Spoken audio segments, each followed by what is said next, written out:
What's up out there, YouTubers? Need you to subscribe to Raze Chaos. It'll be peak-erific. And welcome back, everybody. My name is Raze Chaos. You found my channel, and I appreciate you. It's so good seeing you again. And I am super excited this week because I finally got something I've been hunting for since last summer. And it's the Raze Ghul. Yeah, this is like one of Batman's big baddies. I mean, he's so big bad that they put him in Arrow because Green Arrow doesn't really have any decent villains, not very many anyway. But yeah, that's why I like to call Arrow Batman Light. But yeah, I was really excited about this figure when I saw it because it did not look like it was comic accurate, and that thrilled me to no end. This is a character that came out in 1971. He's created by Neil Adams, Julius Schwartz, and Denny O'Neil. The only other way to describe his creation is he was created by DC, because those three names created a lot of very, very good, and a good bulk of the DC Universe of the 70s. And yes, he was, the Raze Ghul is an eco-terrorist. He believes that basically the Earth would be better off with about a third of the humans that are actually on the planet now. So a lot of his stuff is set up for genocide, really. And his name, Raze Ghul, basically translates to the demon head or the chief demon. It translates from Arabic, so depending on your translation. But yeah, basically everything about him means he is a badass.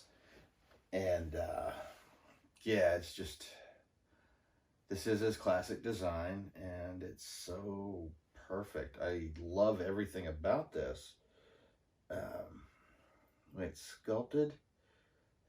There's a couple of little paint spots here and there, but nothing really to scream about. But yeah, this is, when I saw this figure, I was like, this one must be mine. And I'd never really gone after any convention exclusives like that before.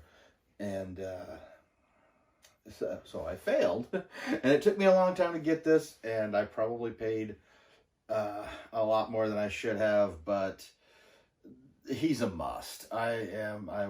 This was one of the Batman characters that had initially frightened me when I was little, primarily because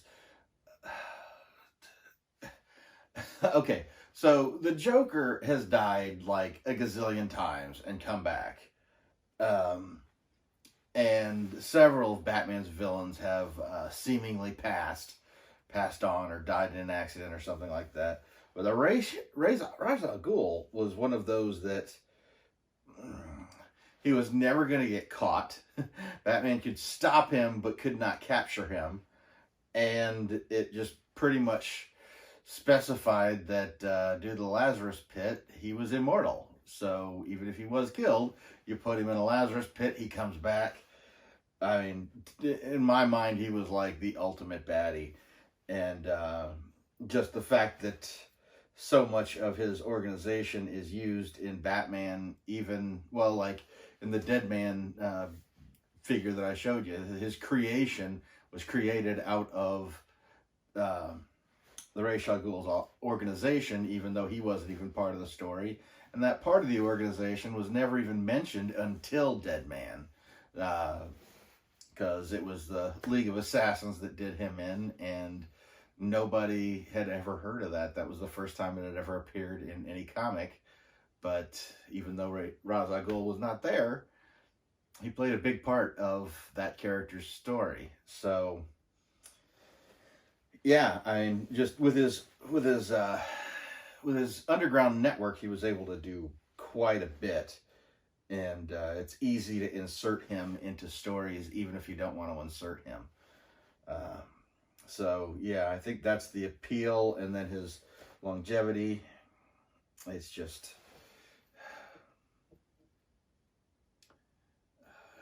I know they've actually tried to create an anti-Batman.